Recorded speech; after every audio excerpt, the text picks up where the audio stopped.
salawat dan salam atas pemimpin dari para pemimpin, orang yang telah sempurna watak dan kepribadiannya, pemilik cahaya yang menyinari seluruh kehidupan, pemilik otoritas kekuasaan yang agung dan jalan yang lurus, agama yang tegak dan perhitungan yang sah serta kebesaran orang yang dibanggakan, juga atas keluarga dan sahabatnya, para istrinya dan keturunannya, dan para pengikutnya sekalian orang yang ahli dalam bidang agama, dan atas Sayyidah Khadijah yang telah mendapat kemuliaan dengan menjadi teman bergaul dan teman hidup Nabi Muhammad SAW, orang yang telah mendapatkan kebahagiaan dengan melayaninya dan telah menyaksikan diutusnya Nabi Muhammad sebagai Nabi dan Rasul. Dia adalah orang yang berdiri untuk memperkuat keberhasilan dakwahnya dan kemenangannya. Setelah itu maka risalah ini adalah tiupan percikan syafaat kenabian dan limpahan rahmat ketuhanan serta goresan pena tentang manaqib atau riwayat hidup Ummul Mukminin, ibu sekalian orang yang beriman, dan keistimewaannya istri Sayyidil Mursalin Nabi Muhammad sallallahu alaihi wasallam.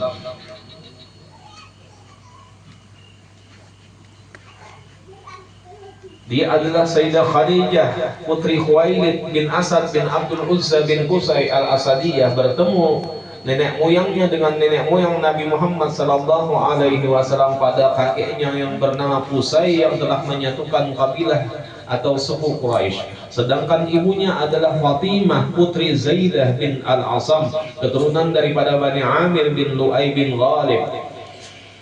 Dialah Walid yang telah menjadi mulia dengan kesucian nasab atau garis keturunan sebagai nenek moyang terkasih termulia Nabi Muhammad sallallahu alaihi wasallam.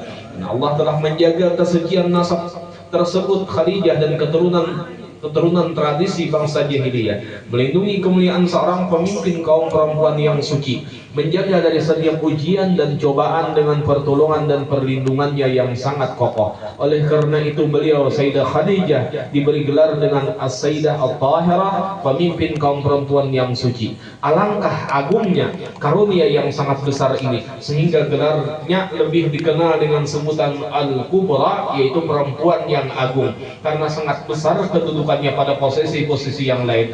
Dia adalah orang yang paling pantas dan paling berhak mendapatkan semua itu. Khadijah telah terlahir sebelum lahir Nabi Muhammad SAW sekitar 15 tahun. Kemudian dibesarkan dalam keadaan rumah tangga yang suci dan damai, sehingga beliau radhiyallahu anha menjadi perempuan yang sempurna budi pekerti dan ilmunya, kecantikannya dan kelebihannya, sikap kedewasaan dan bijaksananya dalam menghadapi semua persoalan yang ada. Beliau adalah perempuan yang memiliki daya nalar yang sangat baik dan tindakan-tindakan yang arif bijaksana dalam segala urusan, memiliki naluri yang tajam dan bercita-cita mulia. Bagi beliau radhiyallahu anha adalah pandangan yang luas dan pengetahuan yang dalam akan kebaikan-kebaikan yang akan diperoleh atau di akhirat yang telah dipenuhi oleh Allah Subhanahu wa taala dengan keluasan-keluasan nikmat banyaknya.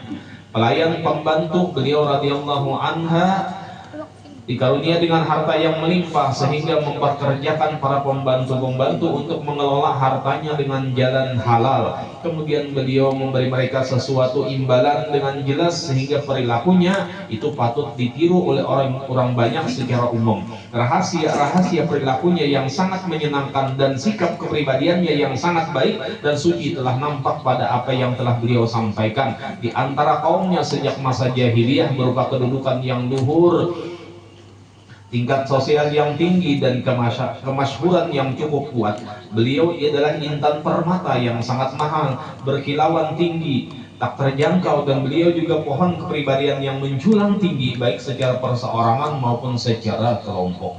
Allah Subhanahu wa taala telah menghendaki teruntuk Sayyidah Khadijah, pemimpin perempuan yang suci ini, kemuliaan kehidupan dunia dan ukhrawi secara seksama, sehingga sampailah kepadanya berita-berita dakwah dan daripada pemimpin para nabi dan rasul, yaitu Nabi besar Muhammad sallallahu alaihi wasallam. Beliau langsung menerimanya dengan penuh perhatian dan penalaran serta keyakinan. Beliau langsung meyakini bahwa Nabi Muhammad adalah orang yang telah diakui akan keutamaannya yang sangat jelas dan yang telah disaksikan sebagai orang yang takwa, suci, dan orang yang dapat dipercaya, dan bahwasanya Nabi Muhammad SAW adalah orang yang jujur dan patut dikatakan jujur dan orang yang mulia yang tidak bisa dipersamakan dengan orang lain dan tidak bisa dikalahkan. Sayyidah Khadijah yakin bahwa usaha orang semacam ini akan sukses dan jual beli, insya Allah mendapat untung, sehingga Sayyidah Khadijah tidak melakukan apapun selain hanya mengutusnya dan menyerahkan sepenuhnya masalah usaha kepadanya, yaitu Nabi Muhammad SAW yang menjualkan barang dagangannya, kemudian diberikan imbalan yang terbesar dibanding dengan orang yang lain.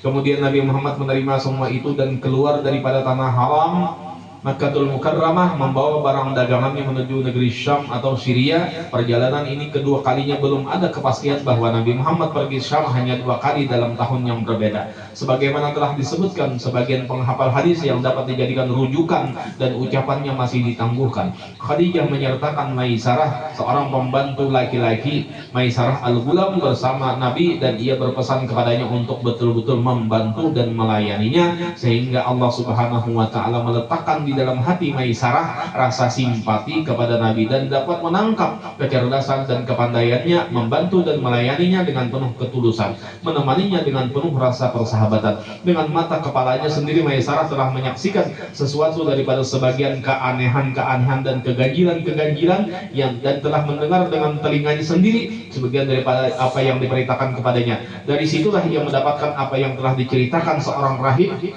yaitu pendeta itu betul-betul nyata, bukan cerita bohong atau cerita khayal. Ketika seorang rahib bertanya kepada Nabi Muhammad SAW, siapakah orang yang cahayanya yang mengalahkan purnama jagat raya ini? Tanya sang rahib.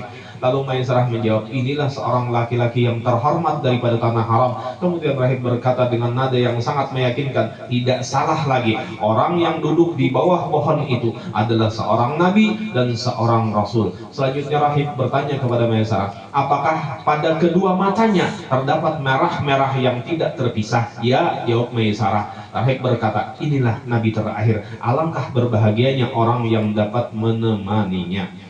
Mudah-mudahan dengan membaca manaqib tabarukan ini Allah Subhanahu wa Ta'ala mencurahkan rahmatnya yang luas kepada kita, diampunkan segala dosa dan kesalahan kita zahir batin seumur hidup, terutama dosa mama dan abah kita, dan mudah-mudahan Allah Subhanahu wa Ta'ala mengabulkan segala hajat dan permintaan kita, baik hajat dunia maupun hajat akhirat, khususan hajat sahibul bait yang insyaallah akan melaksanakan ibadah umrah di tanggal 5 ini. Kita doakan semuanya mudah-mudahan di dalam perjalanan sampai kembali diberikan kesehatan, keafiatan oleh Allah Subhanahu wa Ta'ala, dijauhkan daripada segala bala dan musibah, dikabulkan segala hajat dan permintaannya dunia dan akhirat, dan semoga Allah Subhanahu wa Ta'ala menjadikan kita semua hidup beriman, mati pun dalam keadaan beriman, masuk surga Jannatul Adnan. Amin amin ya rabbana ya rahman. Bismillahirrahmanirrahim. Qul huwallahu ahad. Allah